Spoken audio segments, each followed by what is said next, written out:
Hello everyone, welcome you arts academy triple A and my name is Ankur Verma.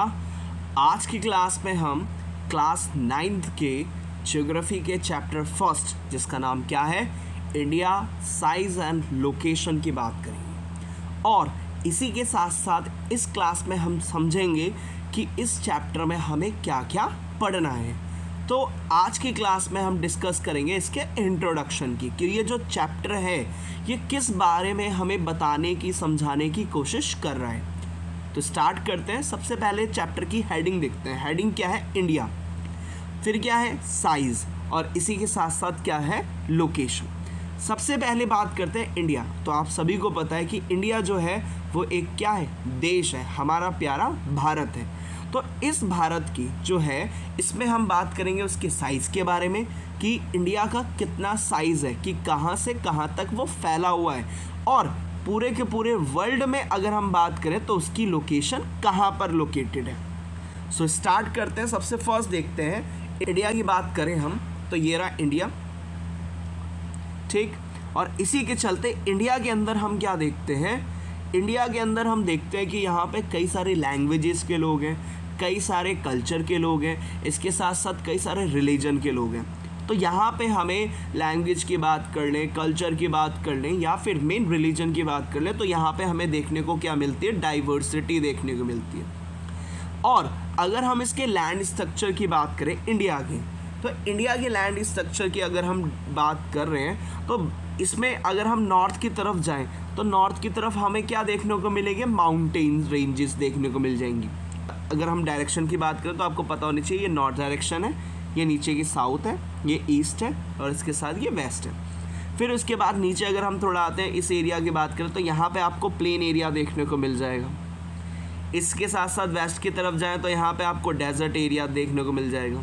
अगर हम इसके south के reason बीच में आए तो यहाँ पे हमें क्या देखने को मिलेगा? यहाँ पे हमें प्लेट्यू रीजन देखने को मिलेगा, ठीक है। अगर यहाँ पे हम इसके कोस्टल एरियाज़ भी हमें देखने को मिलते हैं, और इसके साथ साथ आइलैंड्स भी हमें देखने को मिलते हैं। तो इंडिया के अंदर मेन कल्चर, रिलीजन और लैंग्वेज के बेसिस पे डाइवर्सिटी तो है, लेकिन साथ के साथ जो इंडिया के लैंड फॉर्म्स हैं, मतलब कि इसकी जो ज़मीन है, उसमें भी हमें क्या देखने को मिलता है? डाइवर्सिटी देखने को मिलती है। दैट मीन्स कि डिफरेंसेस देखने को मिलते हैं कि इंडिया एक कैसी कंट्री है? डाइवर्स कंट्री है। तो इंडिया में हर एक चीज़ हमें क्या देखने को मिलती है? कोई सिमिलैरिटी नहीं मिलती कि हाँ एक जैसा, नहीं, बल्कि बिल्कुल अलग अलग देखने को मिलता है। तो सबसे फर्स्ट इंडिया हमें पता चल गया। अब बात करते हैं साइज़। साइज़ क्या होता है? साइज़ दैट मीन्स, मान लीजिए सपोज करते हैं कि मेरे पास ये एक पेंसिल है, ठीक है। अब ये पेंसिल की अगर मैं साइज़ की बात करूँ, क्या इसका कोई साइज़ होगा? बिल्कुल है। अगर मान लीजिए सपोज करते हैं मेरे पास ये एक बुक है, तो इस बुक का कोई साइज़ है? हाँ बिल्कुल है। इसकी मैं मेज़रमेंट करके इसका साइज़ बता सकता हूँ। तो इन सभी का कोई ना कोई क्या होता है? साइज़ होता है। तो सेम एज इट इज़ हम इस चैप्टर में ये देखेंगे कि इंडिया का क्या साइज़ है, कि इंडिया जो आपको ये लोकेशन दिख रही है, इंडिया की ये जो साइज़ दिख रहा है, कि ये नॉर्थ से लेके साउथ तक कितना है, ईस्ट से लेके वेस्ट तक कितना है, इसके कोस्टल एरियाज़ का साइज़ कितना है। तो इस पूरे चैप्टर में हम ये भी देखेंगे कि इंडिया का साइज़ क्या है। नेक्स्ट थिंग हम क्या देखेंगे? लोकेशन। लोकेशन क्या होता है? लोकेशन मतलब किसी जगह का पता। अब जैसे अगर मैं अपनी बात करूं तो मेरी एक पर्टिकुलर एक एड्रेस है कि हाँ यहाँ पे क्या नाम है, दिल्ली में ये समथिंग नंबर है, फ्लैट नंबर ए कह दीजिए, गली नंबर 6 कह दीजिए, ब्लॉक नंबर C कह दीजिए, और उसके साथ दिल्ली, और फिर उसके बाद पिन कोड आ जाता है। लेकिन अगर हम इंडिया की बात करें तो इंडिया में ये थोड़ा कहेंगे कि हाँ भाई कि पाकिस्तान के राइट में है और बांग्लादेश के लेफ्ट में है और उसके साथ चाइना के साउथ में है, ऐसा थोड़ा कहेंगे। तो अब वर्ल्ड में अगर हमें किसी कंट्री को डिनोट करना है तो हम उसको कैसे डिनोट कर सकते हैं? तो ये एक क्वेश्चन आता है कि हमें नॉर्मल अपना एड्रेस बताना होता है, तो नॉर्मल हम बता देते हैं कि हाँ इंडिया में दिल्ली में जाओ, और दिल्ली में अगर आप एरिया है या फिर मेन मॉडल टाउन है वहाँ पे जाओ, वहाँ पे आपको C ब्लॉक मिलेगा, गली नंबर 7 मिलेगी, और वहाँ पे हाउस नंबर आपको 74 मिल जाएगा। तो ये क्या है? ये एक पर्टिकुलर एक एड्रेस है। लेकिन अगर हम वर्ल्ड में कंट्री के एड्रेस की बात करें तो उसको कैसे आइडेंटिफाई किया जाता है हम ये भी समझेंगे। तो सेम एज इट इज़ इस पूरे चैप्टर में हमें ये पता करना है कि इंडिया का साइज़ कितना है, कि नॉर्थ से साउथ कितना है और ईस्ट से वेस्ट कितना है, या फिर और इसके एरियाज़ कितना है। इसके साथ हम लोकेशन देखेंगे, वो भी वर्ल्ड में, कि वर्ल्ड मैप में इंडिया की कहाँ पर लोकेशन कैसे है, कि अगर हमें इंडिया का पता करना तो हम उसके लिए कैसे पता करेंगे। तो यही इस चैप्टर में हमें पूरा पढ़ना है। अब बढ़ते हैं, सबसे फर्स्ट पॉइंट क्या कहता है इंट्रोडक्शन का, तो कहता है one of the ancient civilization in the world. बिल्कुल सही बात है कि इंडिया है, इंडिया वर्ल्ड में जितनी भी सिविलाइजेशंस आई थी उसमें से एक सिविलाइजेशन इंडिया में भी हुई थी।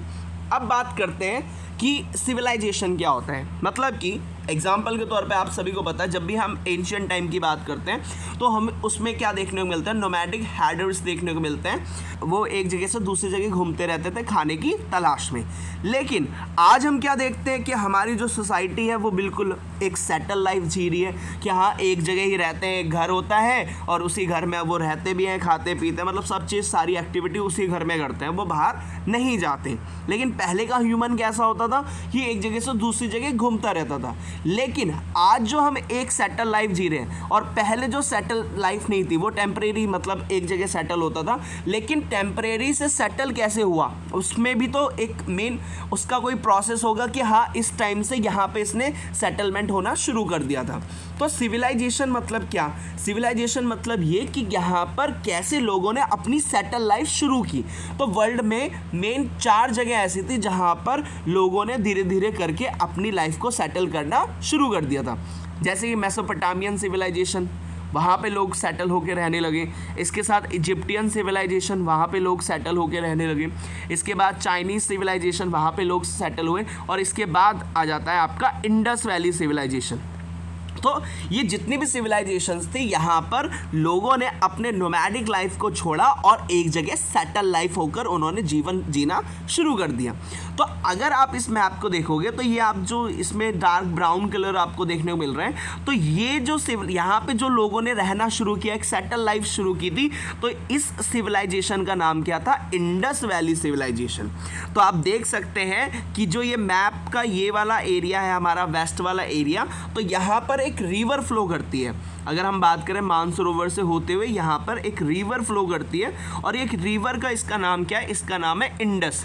तो इसके आसपास लोगों ने जो लाइफ शुरू की वो कैसी लाइफ शुरू की, सेटल लाइफ। आप देख सकते हैं इस तरह की लोगों ने अपने घर वर सब चीज़ बनवाई और एक सेटल लाइफ जीनी उन्होंने शुरू कर दी। और इसलिए ये इंडस वैली के पास में थी, इसलिए इसका नाम क्या पड़ गया, इंडस वैली सिविलाइजेशन। और इसी के चलते इसको एक और नाम से जाना जाता है, हड़प्पन सिविलाइजेशन के नाम से भी इसको जाना जाता है। तो इसमें सबसे फर्स्ट पॉइंट क्या कहता है, सबसे फर्स्ट पॉइंट यही कहता है कि इंडिया जो है one of the ancient civilization, मतलब कि इंडिया जो है वर्ल्ड में एंशिएंट सिविलाइजेशन में से एक कंट्री है कि जहाँ पे सबसे पहले लोगों ने टेम्परेरी से सेटल लाइफ जीना शुरू किया था। और मैंने आपको बता दी कौन सी है, वो इंडस वैली सिविलाइजेशन हुई थी इंडिया में। अगला कहते हैं achieve multi faced social economic progress during the last 5 decades. अब इंडिया की बात करें तो लास्ट 5 डिकेड मतलब होता है 10 ईयर्स, और 5 डिकेड्स की बात करते हो 10 × 5 = 50 ईयर्स। तो लास्ट अगर हम 50 ईयर्स की बात करें तो इंडिया ने बहुत ज़्यादा क्या किया है, प्रोग्रेस किया। चाहे वो सोशल की बात करें, सोसाइटी ने हमारी बहुत ज़्यादा प्रोग्रेस किया, या फिर इकोनॉमिक प्रोग्रेस किया है। तो ये तो हमें पता ही है कि इंडिया के अगर हम लास्ट 50 ईयर्स की बात करें तो इंडिया ने बहुत ज़्यादा क्या किया, ग्रोथ किया। कैसे, देखो कि पहले हम जो रॉकेट्स होते थे अपने किस पे ले जाते थे, बुलॉक्स कार्ट्स पे ले जाते, बैलगाड़ी पे ले जा रहे हैं। लेकिन आज क्या कर रहे हैं, आज हम अपने रॉकेट्स तो स्पेस में छोड़ रहे हैं, साथ के साथ दूसरी कंट्रीज़ के जो रॉकेट्स हैं, सैटेलाइट्स हैं, उनको भी क्या कर रहे हैं, स्पेस में छोड़ रहे हैं। इसके साथ अगर हम बात करें माइनिंग की बात करें तो वो भी बहुत ज़्यादा प्रोग्रेस हुई है। इसके साथ साथ इंफ्रास्ट्रक्चर की बात करें तो इंफ्रास्ट्रक्चर में भी इंडिया बहुत ज़्यादा ग्रो किया है। इसके साथ आईटी की बात करें तो इंडिया जो है लास्ट 50 डिकेड्स की अगर हम बात करें तो इंडिया ने बहुत ज़्यादा क्या की है, ग्रोथ की है।